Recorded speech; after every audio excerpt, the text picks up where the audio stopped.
आप सबको जय मसीह की Bible stories Hindi YouTube channel पर आप सबका स्वागत है। आज मैं आपको अब्राहम और मल्कीसेदेक की कहानी के बारे में बताने वाली हूँ। इसका वर्णन आपको उत्पत्ति की पुस्तक के 14 अध्याय में 17 वचन से 24 वचन में देखने को मिल जाएगा। इससे पहले प्रियो कि हम वीडियो को शुरू करें, आप हमारे Bible stories Hindi YouTube channel को सब्सक्राइब करना और बेल आइकन दबाना ना भूलिएगा। तो आइए प्रियो हम इस वीडियो को शुरू करते हैं। यह उस समय की बात है जब अब्राहम अपने 318 सेवकों को लेकर लूत को बंदी बनाने वाले राजाओं से लड़ता है और उन्हें हराकर लूत को छुड़ाता है। जब वह कदोली ओमेर और उसके साथी राजाओं को जीत कर लौट आए, तब सदोम का राजा शावे नामक तराई में, जो राजा की तराई भी कहलाती है, उसे भेंट करने के लिए आया।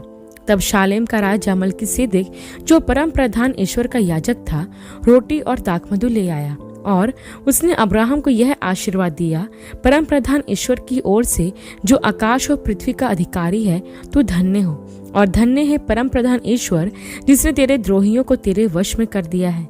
तब अब्राहम ने उसको सब वस्तुओं का 10वां अंश दिया।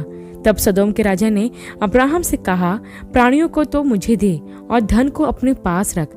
अब्राहम ने सदोम के राजा से कहा, परम प्रधान ईश्वर यहोवा, जो आकाश और पृथ्वी का अधिकारी है, उसकी मैं यह शपथ खाता हूँ कि जो कुछ तेरा है उसमें से ना तो मैं एक सूत और ना जूती का बंधन, ना कोई और वस्तु लूंगा, कि तू ऐसा ना कहने पाए कि अब्राहम मेरे ही कारण धनी हुआ। पर जो कुछ इन जवानों ने खा लिया है और उनका भाग जो मेरे साथ गए थे, अर्थात आनेर, एशकोल और ममरे, मैं नहीं लौटाऊंगा। वे तो अपना अपना भाग रख लें। प्रियो, यहाँ मैं आपको बताना चाहती हूँ कि जिन राजाओं ने लूत को बंदी बनाया था, अब्राहम ने उनसे लड़कर उनको पराजित किया और जो कुछ भी उनका था, अर्थात उनकी सारी संपत्ति, उसे उसने लूट लिया तथा लूत और जो कुछ उसका था, अब्राहम ने उसे भी वापस ले लिया और लूत को दे दिया। अब जब अब्राहम उन राजा को हराकर वापस लौटता है, तो सदोम और शालेम के राजा उसे मिलने के लिए आते हैं। इस घटना में सबसे महत्वपूर्ण बात शालेम के राजा मल्कीसेदेक का आना है, जो परम प्रधान ईश्वर का याजक था। प्रियो, मल्कीसेदेक के महत्वपूर्ण होने की वजह यह है कि भजन संहिता की पुस्तक और उसके 110 अध्याय के 4 वचन में प्रभु यीशु को मल्कीसेदेक की रीति के अनुसार याजक कहा गया है और इब्रानियों का लेखक अपनी पुस्तक के 7 अध्याय में इसकी पुष्टि करता है। पूरी बाइबल में उत्पत्ति की 14 अध्याय के 18 से 20 वचन में ही हमें मल्कीसेदेक का वर्णन देखने को मिलता है। इसके अलावा हमें कहीं भी मल्कीसेदेक का वर्णन नहीं मिलता। एक तरह से देखा जाए तो मल्कीसेदेक प्रकट होता है, अपनी सेविकाएं पूरी करता है और फिर लुप्त हो जाता है। आजकल इस प्रकार की सेविकाएं बहुत ही कम दिखाई देती है। आज के समय में परमेश्वर की सेवा को समृद्धि और प्रतिष्ठा पाने का एक माध्यम समझा जाता है। आजकल लोग बस फेमस होना चाहते हैं, इसलिए आप देखोगे कि यूट्यूब पर, फेसबुक पर और अन्य सोशल मीडिया प्लेटफॉर्म पर कई लोग वचन इसलिए नहीं डालते क्योंकि उन्हें प्रभु ने बोझ दिया है, बल्कि वो वचन इसलिए डालते हैं क्योंकि वे इसके जरिए देश और दुनिया में फेमस होना चाहते हैं। प्रियो, मैं आपको यह बताना चाहती हूँ कि परमेश्वर के सच्चे सेवक कभी भी अपनी प्रतिष्ठा नहीं चाहते और ना ही वो लोगों से सम्मान पाने की इच्छा रखते हैं। परमेश्वर के सच्चे सेवक अपने काम को करते जाते हैं और हर समय वह परमेश्वर को आगे रखते हैं, क्योंकि उनके लिए परमेश्वर की महिमा से बढ़कर और कुछ नहीं होता। वे यूहन्ना बपतिस्मादाता की तरह बस यही विचार रखते हैं कि वो, अर्थात प्रभु यीशु, बढ़े और मैं घटता जाऊं। प्रियो, आज मैं आपको भी प्रोत्साहित करना चाहती हूँ कि यदि आप परमेश्वर की सेवा करते हैं और यदि आपको परमेश्वर ने वचन प्रचार करने का या आत्माओं को बचाने का बोझ दिया है, तो आप बस इस काम को करते जाएं। फिर भले ही दुनिया में आपके काम को कोई ना जाने, लेकिन यह याद रखें कि प्रभु के लिए किया गया आपका परिश्रम परमेश्वर के जीवन की पुस्तक में लिखा जाएगा। और आपके काम को दुनिया ना जाने तो ना जाने, लेकिन जीवित परमेश्वर जानता है। और जब आप न्याय सिंहासन के सामने खड़े होंगे, तो अरबों लाखों लोगों की भीड़ में परमेश्वर आपके कामों को बताएगा और परमेश्वर उस भीड़ के सामने आपके कामों की प्रशंसा करेगा। अब आप ही सोचकर देखिए प्रियो कि आपको इस दुनिया में थोड़े समय की प्रतिष्ठा पाना है या स्वर्ग में अनंत महिमा को पाना है। फैसला आपको करना है। एक बात हमेशा ध्यान रखिएगा प्रियो कि आप इस दुनिया में कितनी ही प्रसिद्ध क्यों ना हो जाओ, एक दिन ऐसा आएगा जब लोगों को ना तो आप स्मरण रहेंगे और ना ही आपके काम, लेकिन पिता परमेश्वर ना तो आपको कभी भूलेगा और ना ही आपके कामों को जो आपने उसके लिए किए हैं। इसलिए बस प्रभु के लिए अपने कामों को करते जाइए, क्योंकि स्वर्ग में बड़ी महिमा आपका इंतजार कर रही है। प्रियो, कुछ बातें हैं जो हमें इस घटना से सीखने को मिलती है। सबसे पहली बात यह है कि मल्कीसेदेक शालेम का राजा था और शालेम का नाम बाद में बदलकर यरूशलेम रखा गया। और जैसा कि आप जानते हैं कि प्रभु यीशु भी आत्मिक रूप से यरूशलेम की कलीसिया में मल्कीसेदेक के अनुसार याजक हैं। याजक परमेश्वर और मनुष्य के बीच में मध्यस्थ का काम करता है। पुराने नियम में व्यवस्था के अनुसार एक याजक का काम यह होता था कि लोगों की तरफ से लाए जाने वाले विभिन्न प्रकार के बलिदान को यहोवा के सम्मुख अर्पण करे और लोगों के अपराधों व पापों के लिए प्रायश्चित करे। नए नियम में प्रभु यीशु हमारा याजक है और जीवित बलिदान भी, क्योंकि उसने एक बार अपने प्राणों का बलिदान देकर परमेश्वर के सम्मुख हमेशा का बलिदान अर्पण कर दिया। अब मनुष्य को पापों के प्रायश्चित के लिए कोई भी बलिदान चढ़ाने की आवश्यकता नहीं है। साथ ही प्रभु यीशु हमारे लिए सदा का याजक भी है, जो पिता के सामने हमारे लिए निरंतर मध्यस्थी करता रहता है। क्योंकि तीमुथियुस की पहली पत्री के 2 अध्याय के 5 वचन में लिखा है कि परमेश्वर एक ही है और परमेश्वर और मनुष्य के बीच में भी एक ही बिचवई है, अर्थात मसीह यीशु जो मनुष्य है। हाँ प्रियो, हम विश्वासियों के लिए प्रभु यीशु परमेश्वर के सिंहासन के सामने खड़े होकर हमारे लिए मध्यस्थता करते रहते हैं। जैसे एक वकील अपने मुवक्किल के लिए जज से बातें करता है और कहता है कि मेरे मुवक्किल पर लगाए गए सारे आरोप गलत है, वैसे ही प्रभु यीशु भी हमारे लिए पिता के सामने क्षमा की याचना करता है, क्योंकि वो हमारे और पिता के बीच एक मध्यस्थ का और एक याजक का कार्य करता है, ताकि पिता से हमारे लिए अनुग्रह की याचना कर सके।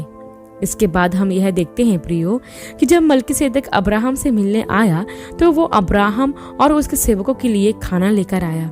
यह मसीहत का एक व्यवहारिक गुण है कि जब एक व्यक्ति थका मांदा है तो उसे प्रार्थना या प्रचार की नहीं बल्कि खाने की जरूरत है।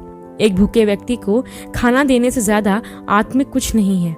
उसके लिए आप सबसे बड़ा आत्मिक काम कर रहे हैं। जैसे जब एलिया थका हुआ था तो स्वर्गदूतों ने उसके पास आकर उसे 2 बार खाना दिया था। और नए नियम में प्रभु यीशु भी जब मृतकों में से जी उठे तो एक दिन यीशु ने अपने चेलों को सारी रात मछली पकड़ने के बाद थका मादा आते हुए देखा, तो प्रभु ने उनके लिए खाना तैयार करके रखा था। प्रियो, यही सच्ची आत्मिकता है कि जहाँ कहीं भी जरूरत हो वहाँ भोजन और अन्य भौतिक वस्तुओं के द्वारा उनकी मदद की जाए। लेकिन आज के मसीही इस बात को नहीं समझते। उन्हें ऐसा लगता है कि आवश्यकता में पड़े लोगों के लिए प्रार्थना करना ही पर्याप्त है। लेकिन मैं आपको बताना चाहती हूँ प्रियो, यदि हम किसी भूखे व्यक्ति को खाना ना खिलाएं या किसी व्यक्ति को ठंड में ठिठुरते देखकर उसको गर्म कपड़े ना पहनाएं तो हम आत्मिक मसीह नहीं हैं। कहने का मतलब यह है कि यदि हमारा विश्वास कर्म सहित ना हो तो विश्वास मरा हुआ विश्वास है और हम में जरा भी आत्मिकता नहीं है। क्योंकि याकूब की पत्री के 2 अध्याय के 26 वचन में भी यही लिखा है कि जैसे देह आत्मा बिना मरी हुई है वैसे ही विश्वास भी कर्म बिना मरा हुआ है। प्रियो, इस घटना में मल्कीसेदेक ने हमारे सामने एक अच्छा उदाहरण प्रस्तुत किया है कि जब वो अब्राहम से मिलने आया तो वह खाली हाथ नहीं आया, वो अपने साथ खाना लेकर आया, क्योंकि उसे पता था कि अब्राहम और उसके सेवक युद्ध से आए हैं और उन्हें उस समय शुभकामनाओं या आशीर्वाद से ज्यादा भोजन की आवश्यकता है, जिसे उसने पूरा भी किया।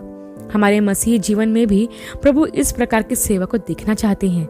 वो चाहते हैं कि किसी आवश्यकता में पड़े व्यक्ति को हम उसके बोले बिना ही मदद करें, क्योंकि इस घटना में अब्राहम ने मल्कीसेदेक को यह नहीं कहा था कि जब तू मुझसे मिलने आए तो आते समय मेरे और मेरे लोगों के लिए खाना भी लेते आना, परंतु मल्कीसेदेक अब्राहम के कहे बिना ही उसकी जरूरत का सामान अपने साथ रख लेता है। प्रियो, ठीक इसी तरह एक सच्चा आत्मिक जन किसी की मदद करने के लिए उसके बोलने की राह नहीं देखता। वह जरूरतमंद व्यक्ति के बोलने से पहले ही उसकी मदद के लिए आगे आता है। लेकिन आज के कई मसीही लोग इस बात का इंतजार करते हैं कि आवश्यकता में पड़ा हुआ व्यक्ति उनके पास मदद मांगने के लिए आए, तभी वे उसकी मदद करेंगे। प्रियो, ये सच्ची आत्मिकता नहीं है। सच्ची आत्मिकता में व्यक्ति लोगों की जरूरतों का ख्याल रखता है और जैसा उससे बन पड़ सकता है वैसा वो उनकी हेल्प भी करता है, और परमेश्वर के राज्य में ऐसे ही लोगों की जरूरत है। प्रियो, मैं आपको प्रोत्साहित करना चाहती हूँ कि आप भी इसी तरह के व्यक्ति बने जो आत्मा में लोगों की आवश्यकताओं को जान लेता हो और उनकी मदद करने को हमेशा तैयार रहता हो। एक और बात प्रियो, जो हम इस घटना में देखते हैं कि जब मल्कीसेदक याजक अब्राहम से मिला तो ना सिर्फ उसने उसे भोजन दिया, बल्कि लिखा है कि उसने अब्राहम को आशीष भी दी।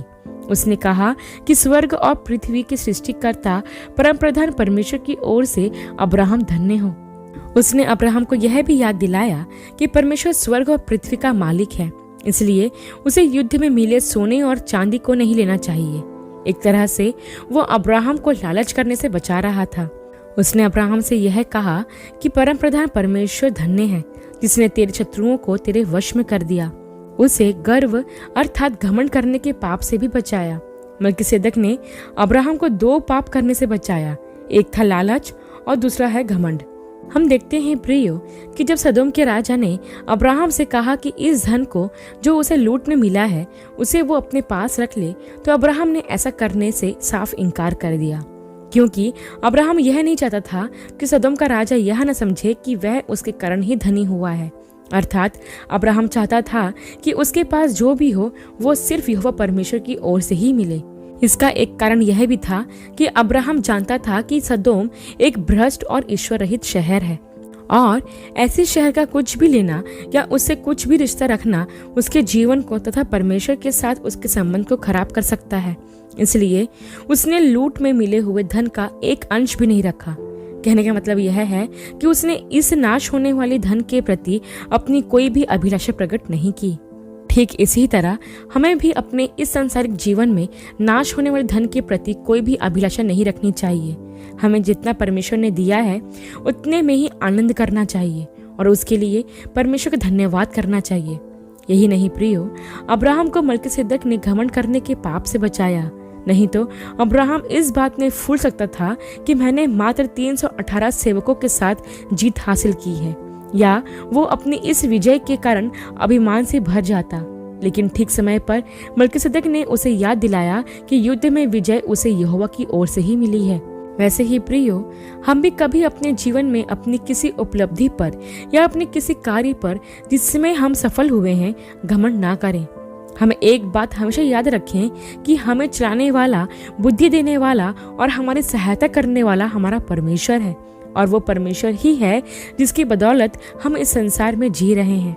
हम जो कुछ भी हैं वो सिर्फ परमेश्वर की ही वजह से है, और इसलिए हमें कभी भी अपनी किसी उपलब्धि पर या अपनी किसी सफलता पर घमंड नहीं करना चाहिए। हमें उसका श्रेय सिर्फ और सिर्फ परमेश्वर को ही देना चाहिए। अंत में एक बहुत ही महत्वपूर्ण बात आपको बताना चाहती हूँ प्रियो, कि जब मल्कीसेदक अब्राहम से मिला तो अब्राहम ने उसे सारी वस्तुओं का 10वां अंश दिया। यहाँ यह पहला वचन है जो 10वां अंश के बारे में बताता है। अब मैं आपको बता दूं प्रियो कि कई पास्टर यह कहते हैं कि 10वां अंश की शिक्षा नए नियम में नहीं दी गई है। 10वां अंश सिर्फ पुराने नियम में केवल यहूदियों के लिए था, जैसा मूसा की व्यवस्था में बताया गया है। 10वां अंश का नए नियम से और वर्तमान समय से कोई लेना देना नहीं है। तो मैं ऐसे पास्टरों से जो 10वां अंश के विरोध में है यह पूछना चाहती हूँ कि अब्राहम के समय तो कोई व्यवस्था नहीं थी, और ना ही परमेश्वर ने अब्राहम को यह आज्ञा दी थी कि तू मल्कीसेदक को 10वां अंश देना। फिर अब्राहम ने मल्कीसेदक को 10वां अंश क्यों दिया? हाँ, मैं यह मानती हूँ कि नए नियम में 10वां अंश शब्द का उपयोग नहीं किया गया है, लेकिन लोग प्रभु यीशु को, प्रेरितों और शिष्यों को दान जरूर दिया करते थे, और पौलुस ने भी उन दानों के लिए जो उसे दूसरों की सहायता के लिए मिला था उसके लिए धन्यवाद भी किया है। तो मैं यह समझती हूँ कि 10वां अंश की शुरुआत तो व्यवस्था के अस्तित्व में आने के सैकड़ों साल पहले ही हो चुकी थी। फिर बाद में उसे मूसा की दी गई व्यवस्था में जोड़ दिया गया और उसे अनिवार्य बना दिया गया। अब 10वां अंश में बात पैसे की या संपत्ति की नहीं है, बात है परमेश्वर के प्रति प्रेम और समर्पण की। यदि हम परमेश्वर से प्रेम रखते हैं और उसको अपना आधार मानते हैं तो हमें अपनी कमाई का या अपनी संपत्ति का 10वां भाग देने में कोई मुश्किल नहीं होगी। लेकिन यदि हमें दुनिया और दुनिया की चीजें प्यारी हैं तो 10वां भाग ना निकालने के लिए हमारे पास एक नहीं हजारों बहाने होंगे। मैं तो आपको बस इतना ही कहना चाहती हूँ कि आप जो भी परमेश्वर को देते हैं प्रेम से दें, क्योंकि परमेश्वर हर्ष से देने वालों से प्रेम रखता है। आशा करती हूँ प्रियो, अब्राहम और मलिकिसिदक की इस घटना का संक्षिप्त विवरण आपके लिए आशीषमय रहा होगा। अगले वीडियो में एक नए विषय के साथ आप सबसे फिर मुलाकात होगी। तब तक के लिए आप सबको जय मसीह की।